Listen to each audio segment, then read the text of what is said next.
Hola, muy buenas tardes. Mi nombre es Alejandro Mena y este es un video acerca de la restitución en el marco de la reparación integral en la justicia transicional. Bueno, vamos a comenzar hablando de esto con la primera parte, que es la restitución, que es un deber de la sociedad colombiana. Se puede decir que este se divide en dos aspectos: en la parte que es jurídica y en la parte que es ética. Cuando hablamos de la parte jurídica, se enfoca en las obligaciones internacionales del Estado colombiano, y en la parte ética se fundamenta en consideraciones de justicia y de convivencia política. Entonces, teniendo estos dos patrones en cuenta, son las cosas y las dos facetas que fundamentan esta restitución.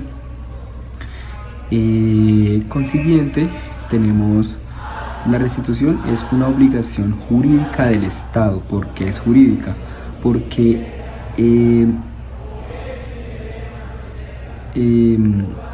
ya que está legalizada y que es un proceso totalmente legislado por la Corte, en Colombia lo que pasa es que hay diferentes estándares internacionales que, enfatizando en los derechos humanos, limitan y reducen las opciones jurídicas para este proceso. Entonces, ¿qué es lo que pasa? Y ocasiona esto que se disminuya la reparación integral hacia las víctimas cuando hablamos de derechos humanos y son víctimas graves con altas vulneraciones a estos derechos. Consiguiente con esto, tenemos la restitución contribuye a enfrentar el legado del pasado y a edificar un futuro sobre bases sólidas y justas. Acá sí me permito citar textualmente, porque entonces, con el fin de mejorar los daños causados, todo comienza por 3 pasos fundamentales. Entonces sería el primero, que es, como cito textualmente: la restitución es una pieza clave y fundamental en cualquier política de reparación integral, mayor inclusión social y económica de gran parte de la población rural, la construcción del patrimonio. Entonces, ¿esto qué quiere decir? Que es una parte fundamental de la sociedad que a la gran mayoría de las personas nos contribuye, y es un método que ataca más que toda la parte que es campesina o la parte que se dedica a la agricultura. Y la segunda parte, leo textualmente, es: la restitución se justifica como una estrategia de justicia distributiva. La política de restitución se limita a devolver la tierra a los campesinos sin promover su retorno efectivo. Entonces, se puede ver que aquí hay como una parte que no está completa, ¿no? Por lo que al devolver la tierra de los campesinos no promueven un retorno efectivo. Entonces, ahí es donde se deberían hacer algunos ajustes y tratar de que se pudieran hacer cosas diferentes para que este proceso sea mucho mejor. Continuando con esto, tenemos las cuestiones de la restitución. Aquí consiste en que los estados tienen que cumplir las obligaciones de restituir las tierras y territorios de muchas formas. Sin embargo, tanto el diseño como la implementación de estas medidas se deben considerar los estándares internacionales, el enfoque transformador de las reparaciones, los derechos de las comunidades étnicas y las enseñanzas que derivan en experiencias internacionales. Entonces, las exigencias mínimas de la restitución según los estándares internacionales son varios principios que deben orientar tanto como la política pública en materia de restitución, como la protección judicial de los derechos y la reparación y a la restitución. Bueno, acá sí vamos a hablar de una parte que personalmente me llamó mucho la atención, que es cuando habla del enfoque transformador de las reparaciones, que tiene que ver cuando hablamos en el artículo 25 de la ley 1448 del 2011, cuando nos habla explícitamente de que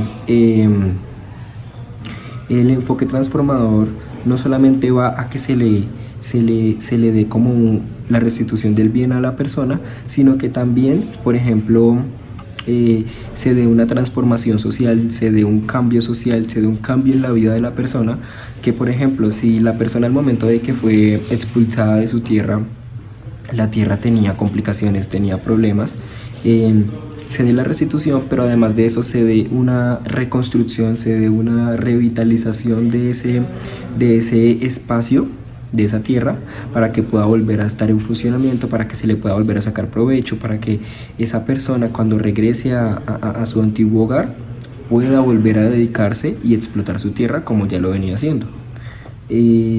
Continuando con esto, tenemos también las exigencias y diferencias de la restitución a grupos étnicos. Esta parte también me pareció muy llamativa porque acá hacen un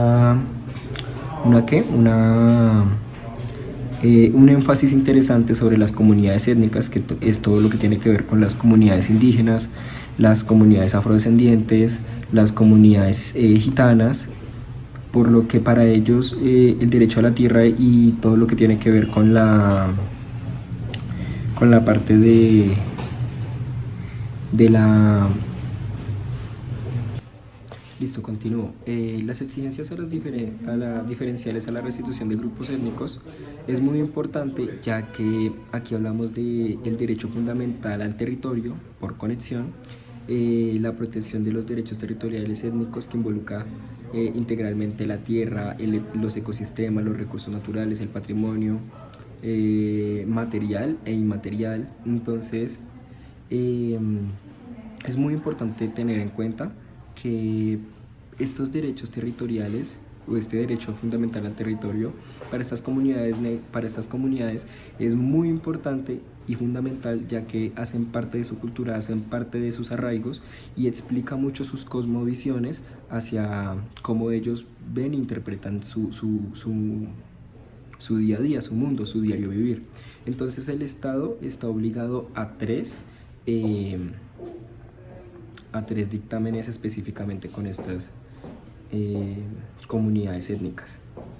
Cito textualmente: garantizar el derecho a la propiedad colectiva de los territorios tradicionales de los grupos étnicos. 2. Diseñar mecanismos para asegurar los usos de la tierra y la protección de los recursos naturales. Y la tercera, garantizar la protección y la participación de las comunidades frente a la explotación y expropiación de recursos naturales no renovables. Esto es muy importante y estas políticas son muy trascendentales, ya que dan un cambio significativo y le dan el valor a las comunidades negras y a las comunidades indígenas, ya que les permiten tener una participación activa en todo el provecho que se le saque a estos territorios. Entonces, teniendo esto en cuenta, podemos continuar con el siguiente paso, que serían ya las lecciones aprendidas de experiencias internacionales. Entonces, se puede decir que nuestra ley 1448 del 2011 es nuestra acoplación a nuestra bloque de constitucionalidad, a todo lo que tiene que ver con esa justicia transicional, vista primero pues a nivel internacional y traída acá a Colombia. Entonces se puede decir que el estudio de esas experiencias ha traído como resultado esta ley. Me permito citar textualmente: el sistema de restitución tiene que mezclar las protecciones judiciales con la eficacia administrativa. El sistema de restitución debe ser jerárquico y contar con una centralización de poder supervisor y con una administración regional o local. El sistema de restitución debe controlar el poder de sus agentes. El sistema de restitución debe utilizar las instituciones existentes, debe ser complementado con estrategias posteriores a la restitución. Aquí es donde cala un poco también eso del sentido de transformador. debe pensar en mecanismos para la priorización y debe ser flexible. Cada una de estas son como obligaciones que se le han atribuido al Estado para que se pueda dar efectividad a esto que tiene que ver con las lecciones aprendidas o como con sí, lo que se aprendió de todos estos procesos que se pudieron tomar como ejemplo. Entonces, aquí también tuvimos unas herramientas de restitución en los cuales los equipos iban al terreno, iban a los territorios y trataban de ayudar y facilitar este proceso de restitución. Por ejemplo, puedo decir que los acumulados institucionales que vemos, por ejemplo, en la ley 387 del 97, con sus decretos reglamentarios que hablan de las medidas de atención a la población desplazada y de protección de su patrimonio. También tenemos, por ejemplo, el proyecto de protección de tierras y territorios, que es el PPTP. Nos dice las metodologías, definiciones conceptuales, rutas de detección, tipologías de despojo, estudios de caso. Muchos otros productos pueden ser utilizados por los equipos de terreno como fuente permanente de consulta. Entonces este es un avance fundamental en ese aspecto. La jurisprudencia constitucional sobre el desplazamiento forzado está dictada en sentencias y autos judiciales de las altas cortes y los distintos tribunales.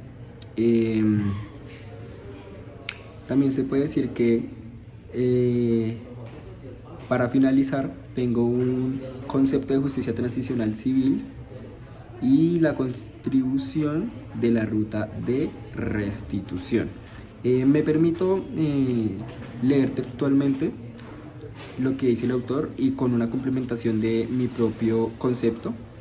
La lucha por la justicia y la garantía de los derechos a las víctimas de los conflictos armados se ha concentrado de buena parte en la lucha por la responsabilidad pública de quienes cometieron las atrocidades, es lo que dice el autor.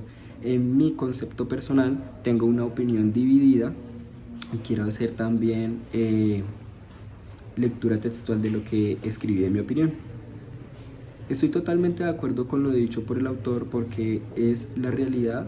En parte estoy con una opinión dividida, ya que se debe tener en cuenta lo fundamental aquí, que son las víctimas, y tal vez al darse tanto protagonismo a la voz de los victimarios puede que se genere y se opaque o camufle la verdadera intención de la justicia transicional, porque es que es así. La justicia transicional se hizo para las víctimas, para dignificar esas personas que fueron transgredidas con sus derechos y más que todo reflejado en la JEP, en la Justicia Especial para la Paz.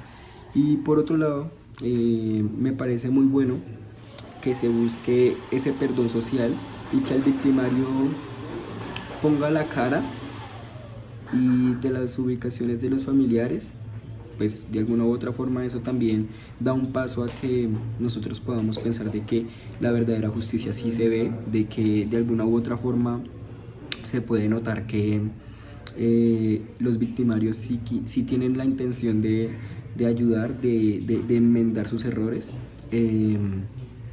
Eso genera que la sociedad vea esas acciones como un verdadero perdón y que el rencor y el dolor solo formen parte del pasado, un pasado imborrable, pero que será el que repercute y se transforma en esta nueva bandera de paz y reconciliación.